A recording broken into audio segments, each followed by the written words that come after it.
Hello everyone, this is Nazmun. Welcome to my another vlog.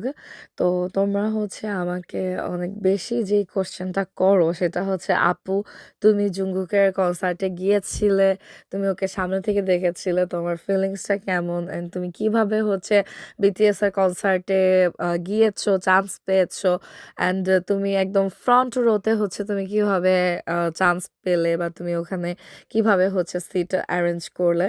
তো আজকে এই সব কিছুই তোমাদের আমি এই ভ্লগে জানানোর ট্রাই করব। সো দেরি না করে চলো শুরু করা যাক। তো দিনটা ছিল 15 নভেম্বর 2023। আমার ওই দিন ছিল ম্যারেজ ডে, আর আমি আমার হাজব্যান্ডের সাথে একটা ফ্যান্সি ডিনার করে বাসায় যাচ্ছিলাম। তো এর মধ্যে হঠাৎ করে আমার মনে পড়ছে যে আজকে তো ওয়েভার্সে অ্যানাউন্সমেন্ট দেওয়ার কথা, উইনার অ্যানাউন্সমেন্ট। তো আমি একটু দেখি, চেক করি কি অবস্থা। আমি টোটালি আমার এক্সপেকটেশন 0% ছিল, কারণ এর একদিন আগে না 2 দিন আগে জঙ্কুকের একটা অটোগ্রাফ পোস্টারের ইভেন্ট ছিল, ওইটাতে পার্টিসিপেট করছিলাম, বাট ওইখানে আমি চান্স পাইনি, হেরে গেছি। তো এইটাও যখন আমি চেক করব তখন আমার একদম 0% চিন্তা হচ্ছিল যে আমি চান্স পাবো না। দেন আমি ওয়েভার্সে ঢুকে এই ছবিটা দেখলাম। ও মাই গড!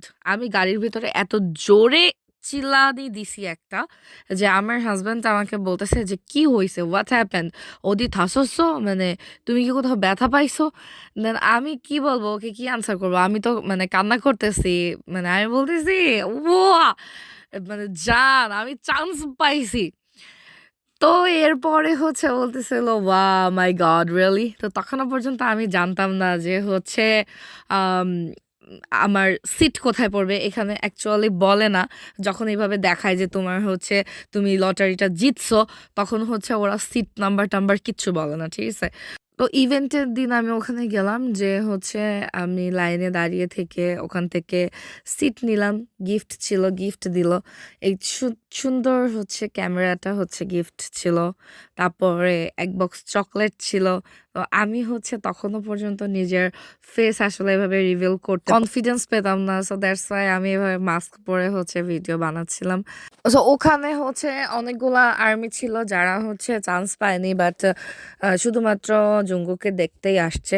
তো ওরা যখন আমার সিটের যে কার্ডটা ওটা দেখছিল, তখন ওরা খুব কান্নাকাটি করতেছিল, "ফ্লোর সিট পাইছো, ফ্লোর সিট পাইছো।" হ্যাঁ, কিন্তু আমি আসলে বুঝতেছিলাম না যে ওরা আমাকে কি বলতেছে। ঠিক আছে?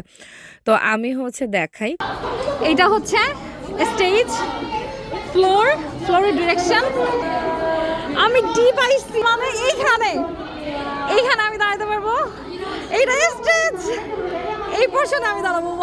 আমার টিকিটে ডি লেখা ছিল, আর ডি পোর্শনটা স্টেজের এত ক্লোজ, এটা দেখে আমি খুব এক্সাইটেড হয়ে গেছিলাম। কিন্তু নাদান আমি তখনও পর্যন্ত জানতাম না যে আমার টিকিটে ডি এর পাশাপাশি রো নাম্বার 1 আর সিট নাম্বার 9 দেওয়া ছিল। রো নাম্বার 1 মানে একদম ফ্রন্ট লাইন, আর সিট নাম্বার 9 মানে খুবই নাইস একটা position. Okay,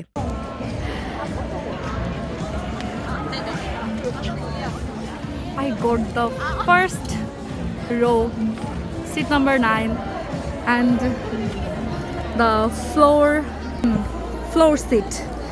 Okay. Wow.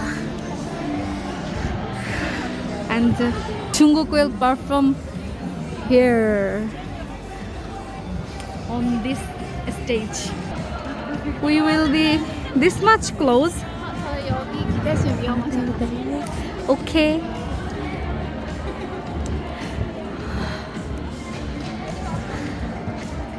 Standing next to you, really.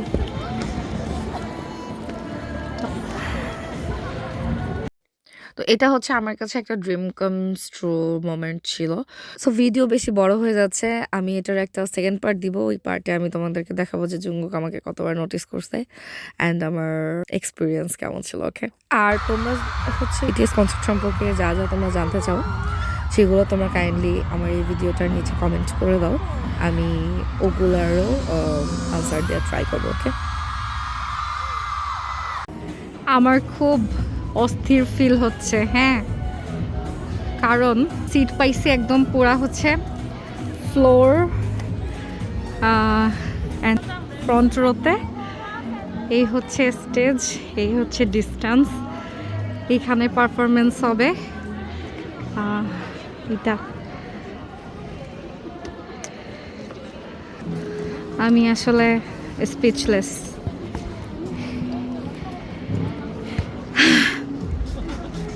Best of luck to me.